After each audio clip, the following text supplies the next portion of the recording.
Hello guys, welcome back. പുതിയ വീഡിയോക്ക് എല്ലാവർക്കും ഹാർദമായ സ്വാഗതം. അപ്പോൾ ഗൈസ്, പല കമൻറ്റുകൾ നമുക്ക് കണ്ടിട്ടുണ്ടായിരുന്നു. പ്രാവിന് അരി കൊടുക്കാൻ പറ്റുമോ, പ്രാവിന് എന്ത് ഫുഡാണ് കൊടുക്കേണ്ടത്. അപ്പോൾ അതായിട്ട് നമ്മളൊന്ന് വന്നാണ്. അപ്പോൾ പ്രാവിന് കൊടുക്കാൻ പറ്റിയ ഫുഡ്സും കാര്യങ്ങളും ഞാൻ ഇതിലൂടെ നിങ്ങൾക്ക് പറഞ്ഞുതരും. വീഡിയോ ഫുള്ളായിട്ട് കാണാൻ ശ്രമിക്കുക.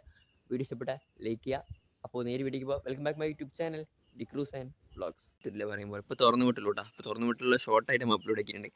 അപ്പോൾ എന്തായാലും പ്രാവിളൊക്കെ എത്തി നമുക്ക് എന്തായാലും ഫുഡ് കൊടുക്കാം. അതുപോലെ തന്നെ ഇവിടേക്ക് വൃത്തിയായിക്കൊണ്ടിരിക്കുന്ന ഒരു സെറ്റപ്പിലാണ്. മഴയല്ലേ, മഴ പെയ്ത് കഴിഞ്ഞാൽ പിന്നെ സീനാവും. അപ്പോൾ എന്തായാലും ഫുഡ് കൊടുക്കാം. ഓക്കെ, ഏകദേശം ഞാൻ കൊടുത്തുകൊണ്ടിരിക്കുന്നത് ഗോതമ്പാണ്. അവിടെ പലവിടെയും പല പേര് പറയും. ഇപ്പോൾ നിങ്ങൾക്ക് കണ്ടാൽ മനസ്സിലാവും. അപ്പോൾ നിങ്ങളുടെ നാട്ടിൽ എന്താ പേര് പറയുന്നത് കമൻറ്റ് ചെയ്യാട്ടോ. അപ്പോൾ എല്ലാം കയറട്ടോടെ. ഏകദേശമൊക്കെ ഇത്തിരി ഇറങ്ങിയിട്ടുണ്ട്. പിന്നെ ഇത്തിരി അണയടക്കുന്നുണ്ട് കേട്ടോ. അതുകൊണ്ടാണ് ഫുൾ പ്രാവ് ഇറങ്ങാത്തത്. പക്ഷേ ഇതിഞ്ഞ് കയറുമ്പോൾ ഞാൻ അത് ഇറങ്ങും. കുറച്ചൊന്നും തെങ്ങിൻ്റെ മേലേക്ക് പോയി നിൽക്കുന്നുണ്ട്. അപ്പോൾ കാര്യത്തിലേക്ക് കിടക്കാം. പ്രാവിന് ഇഷ്ടപ്പെട്ട ഫുഡ് എന്ന് പറയുമ്പോൾ ഒരു പൊരികടല എന്ന് പറയും. ഞാൻ അതിൻ്റെ ഫോട്ടോസൊക്കെ പറ്റുകയാണെങ്കിൽ ഈ സൈഡിൽ കൊടുക്കുന്നുണ്ട്. പൊരികടല എന്ന് പറയുമ്പോൾ പലവരും പ്രാവുകളെ പിടിക്കാനും വേണ്ടിയൊക്കെ യൂസ് ചെയ്യാറുണ്ട് കേട്ടോ. പൊരികടല എന്ന് വെച്ചാൽ പ്രാവിന് അത്രയും ഇഷ്ടപ്പെട്ടുള്ളൊരു ഫുഡാണ്. അപ്പോൾ ഇടയ്ക്കിടയ്ക്ക് ഞാൻ കൊടുക്കാറുണ്ട്. അപ്പോൾ നിങ്ങൾ ഇടയ്ക്കിടയ്ക്ക് എന്ത് ചെയ്യുക, പ്രാവിന് പൊരികടലയൊക്കെ കൊടുക്കാൻ ശ്രമിക്കുക. പിന്നെ നമുക്ക് എപ്പോഴും കൊടുക്കലത് മുതലാവില്ല. അതുകൊണ്ടാണ് നമ്മൾ ഈ ഗോതമ്പ് അങ്ങനെയുള്ള കാര്യങ്ങളൊക്കെ കൊടുക്കുന്നത്. പിന്നെ പലവരും അരി കൊടുക്കാറുണ്ട്. അരിൻ്റെ കാര്യം ഞാൻ പറഞ്ഞുതരാം. വേറൊന്നുമല്ല, ഈ അരി എന്ന് പറയുന്ന സാധനം കൂടുതൽ കൊടുക്കാൻ പറ്റില്ല. പ്രാവുകൾക്ക് ഹെൽത്ത് ഇഷ്യൂ, അതുപോലെ തന്നെ വിരൻ്റെ ഇഷ്യൂ, അങ്ങനെ കാര്യങ്ങളൊക്കെ വരും. എനിക്ക് വന്നതുകൊണ്ടാണ് ഞാൻ പറയുന്നത്, ഇല്ലാണ്ട് അറിയാണ്ടല്ല പറയുന്നത്. എന്ന് വെച്ചാൽ ഈ അരി നമ്മൾ കൂടുതൽ കൊടുത്തു കഴിഞ്ഞാൽ, പണ്ടൊക്കെ ഞാൻ അരി കൊടുക്കാറുള്ളതാണ്. പിന്നെ കൂടുതൽ കൊടുത്തു കഴിഞ്ഞാൽ എന്താവും, മുട്ടയിടാതാവും. ഹെൽത്ത് ഇഷ്യൂ വന്നത് മുട്ടയിടില്ല. അപ്പം അരി എന്ത് ചെയ്യണ്ട, കൂടുതൽ കൊടുക്കാതിരിക്കുക.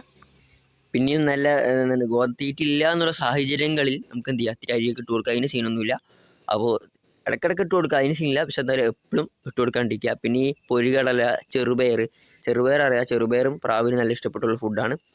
പക്ഷെ പൊരികടല ഉണ്ടോ, ഇത് ഈ പ്രാവുകൾ എവിടെ ഉണ്ടെങ്കിലും ഈ സാധനം ഇട്ട് കഴിഞ്ഞാൽ, എൻ്റെ ഒരു ഇതാണ് പറയുന്നത്. ഇപ്പോൾ ഈ തെങ്ങിൻ്റെ മേലെ എവിടെ ഉണ്ടെങ്കിലും ഈ പൊരികടല ഇട്ട് കഴിഞ്ഞാൽ താഴെ ഇറങ്ങും.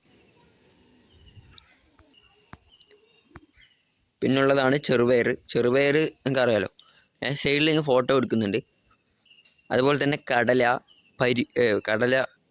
പരിപ്പ്, ഇതൊക്കെ പ്രാവിന് ഹെൽത്ത് കൂട്ടുന്ന സാധനങ്ങളാണ്. അരി എന്ന് പറയുന്നത് പ്രാവിൻ്റെ ഹെൽത്ത് കുറയും.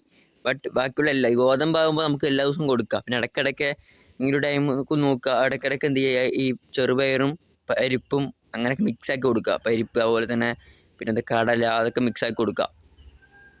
അപ്പോൾ എന്താവും, പ്രാവിന് ഹെൽത്ത് നല്ല രീതിയിൽ കൂടാനുള്ളതാവും. നമ്മൾ ഉള്ളിലേക്ക് ഇട്ട് വളർത്തണമെന്നുണ്ടെങ്കിൽ നിങ്ങൾ ഒരാഴ്ചയിൽ 2 ദിവസം കൊടുക്കാൻ ശ്രമിക്കാം. അതുപോലെ തന്നെ ഗ്രിറ്റ് എന്ന് പറഞ്ഞ സാധനമുണ്ട്. അത് നമ്മൾ പുറത്ത് വിടുകയാണെന്നുണ്ടെങ്കിൽ അത് തന്നെ തേടിപ്പോയി കഴിച്ചോളും. പക്ഷെ നമ്മൾ ഉള്ളിലിട്ട് വളർത്തുന്ന പ്രാവാണെന്നുണ്ടെങ്കിൽ ഗ്രിറ്റ് എന്താണെന്ന് അറിയോ, നമ്മൾ ഇട്ട് കൊടുക്കണം. ഗ്രിറ്റിൻ്റെ വീഡിയോ കുറേ ഉണ്ട് യൂട്യൂബിൽ, നിങ്ങൾക്ക് പറയുകയാണെങ്കിൽ നമ്മൾ അതും ചെയ്തിട്ട് ഇടും.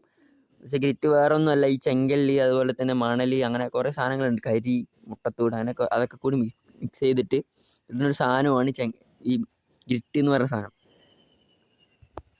എന്നുവെച്ചാൽ അത് കൊടുക്കുന്നത് വേറൊന്നുമല്ല, ഈ പ്രാവ് മുട്ടയിടുമ്പോൾ അതിൻ്റെ തോട് ബലം വരാൻ വേണ്ടിയിട്ടാണ് മിക്കവർ കൊടുക്കാറ്. അതുപോലെ ഹെൽത്തും നല്ല രീതിയിൽ വർദ്ധിപ്പിക്കും.